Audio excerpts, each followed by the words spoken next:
Gather round, my kin, and let the fire's glow draw you closer. The night is vast and heavy with portent, for I'm about to unfurl a tale that has been etched into our lineage, a tale that coils around the heart like a serpent of fear. It is a story that traverses the line between reality and myth, a tale of horror that will clutch at your soul with hands colder than the desert night. Imagine, if you will, a desert landscape cloaked in shadow, illuminated only by the silvery light of a full moon. It is a light that casts long, eerie shadows upon the sand, and in its glow, the very air seems to tremble with the weight of forgotten legends. On such a night, when the winds carry whispers of ancient spirits, and the stars twinkle like celestial eyes, our story takes root. Our Navajo camp, nestled within the embrace of the land, flickered with the warmth of campfires. Those fires, however, offered little respite from the encroaching darkness, for there was an unease that lingered like a specter among us. The howls, those haunting cries that seemed to emanate from the very core of the earth, pierced the night. They were like the desperate pleas of lost souls, a chorus of anguish that seemed to rise from the very land itself. It was as though the night had taken on a life of its own, as though the desert itself was a stage for a malevolent performance. The elders, seated in a circle around the largest fire, shared somber glances. Their eyes bore the weight of centuries, and in their gaze you could glimpse the ancient knowledge they carried. I sat among them, my heart pounding in rhythm with the howls that hung in the air. We knew what was coming, for this tale had been passed down from their ancestors to us. And now, I would pass it on to you. Torches were lit, their flames casting dancing shadows upon the faces of those gathered. Weapons were clutched tightly, the steel glinting ominously in the firelight. And as the wind carried the scent of sage and juniper, the air became heavy with the tang of anticipation. Our ancestors had shared this tale to prepare us, but nothing could truly prepare us for the malevolent force that would emerge from the abyss. With a sense of foreboding that clung like a second skin, we waited. And then, as if summoned by the very darkness itself, it appeared. The creature, the embodiment of terror that had haunted our people for generations. It was as if the shadows had congealed, taking on a sinister form. A creature that existed in the liminal space between man and beast, cursed to roam the night in search of blood. Its eyes, illuminated by an unholy light, fixed upon us with an intensity that sent chills down our spines. The air grew heavy, as though a malevolent presence had settled among us. And then, with a howl that curdled the blood in our veins, it lunged. The attack was a whirlwind of violence and dread. The creature's movements defied nature, its body flowing between shapes as it closed the distance with a speed that should have been impossible. Its claws were like talons of death, rending flesh and bone with an ease that chilled the soul. The howls, the cacophony of its cries, mixed with our own, reached a crescendo that seemed to shake the very earth beneath our feet.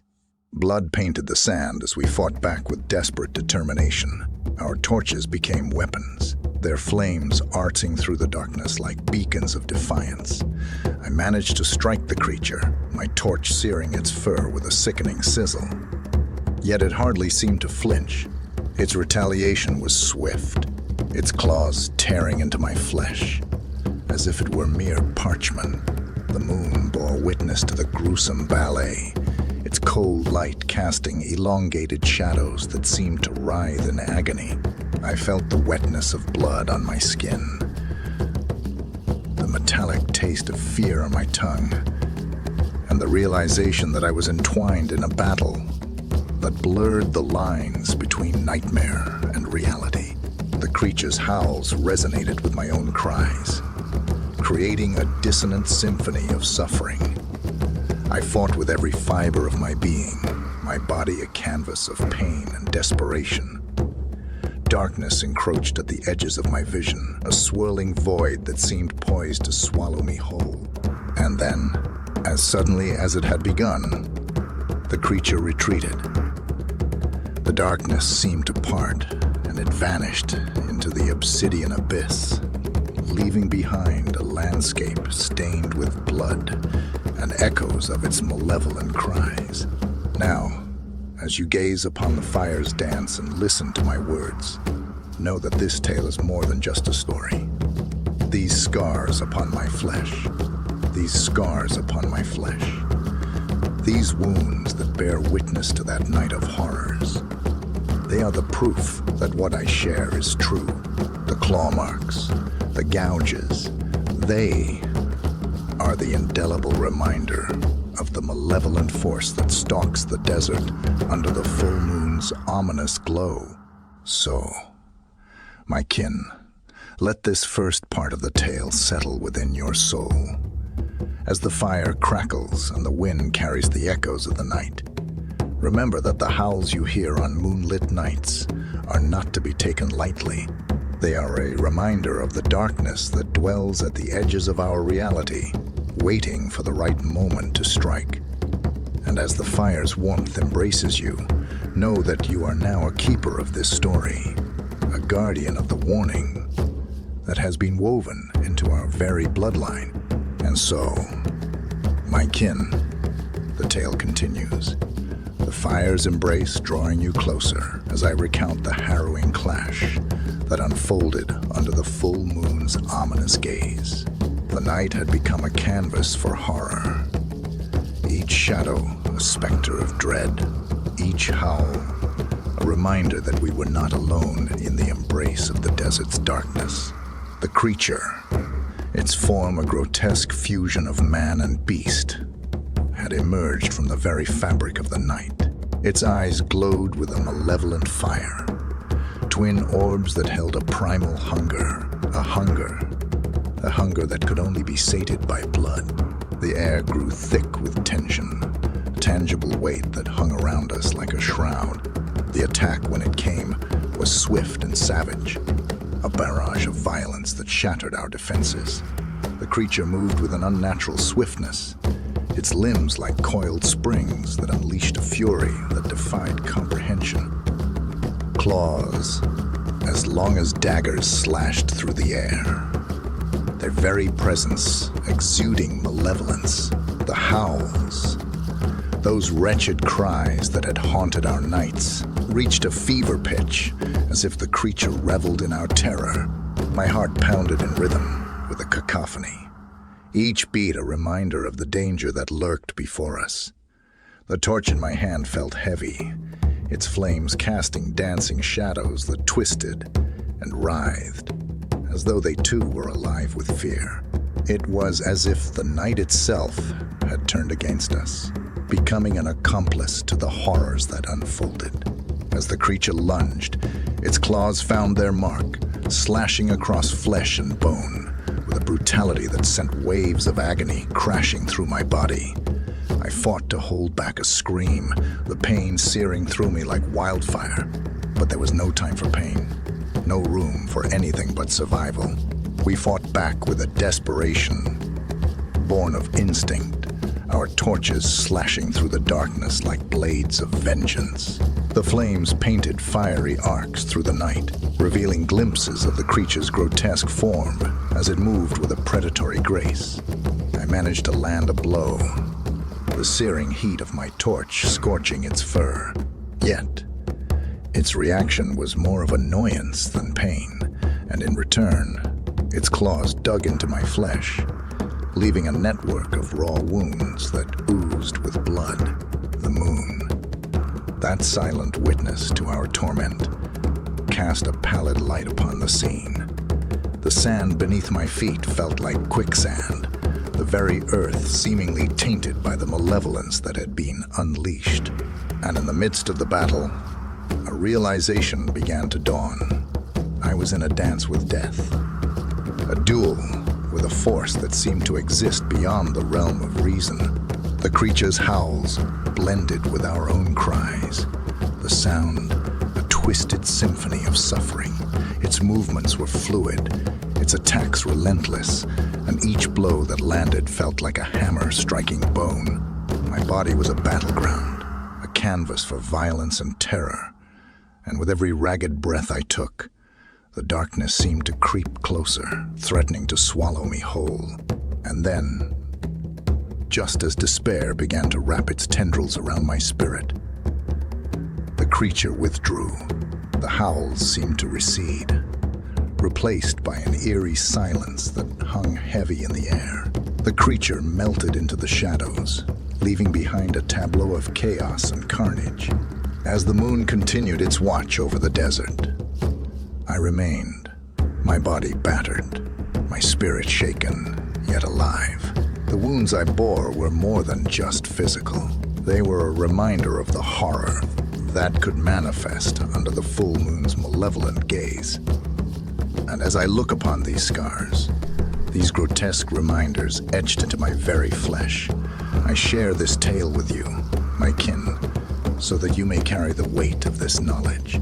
The encounter with the creature was not a mere story. It was a battle, a dance with death that defied explanation. The claw marks that crisscrossed my skin were the proof that what I share is not myth, but reality. It was a reality that I survived, a reality that I now pass on to you. So, as you sit by the fire's flickering light and listen to the howls carried by the wind, know that the encounter was not one of legend. It was a clash that unfolded in the darkness, a clash that left its mark upon me, body and soul. Let these details settle within you, for they are the fabric of the horror that roamed our land that fateful night.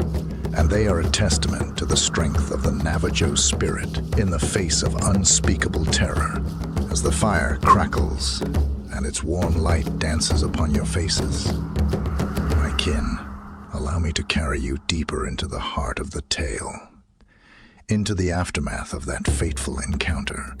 The scars that mar my flesh are not mere marks. They are the remnants of a battle that unfolded beneath the moon's baleful gaze, a battle that left its indelible imprint upon my very being. Look closely, my kin, as I reveal these scars to you. Here, upon my chest, jagged lines etched into the skin like a grotesque tapestry of pain. These are the claw marks, the very claws that tore through flesh as if it were paper, the very claws that carried with them the malevolence of the creature itself. The wounds are long healed, yet their memory is as fresh as the night they were inflicted. The skin puckers and twists, a testament to the agony that coursed through my veins. And here, on my arm, the marks of another attack. The scars crisscross, creating a network of pain that pulses with each beat of my heart. This arm once wielded a torch against the creature's fury, once fought with every ounce of strength I possessed. But the creature's strength was otherworldly, its claws merciless, and the scars serve as a grim reminder of the battle I waged against the embodiment of fear. But that is not all, my kin. There is another piece of this tale, a piece that I bear close to my heart quite literally.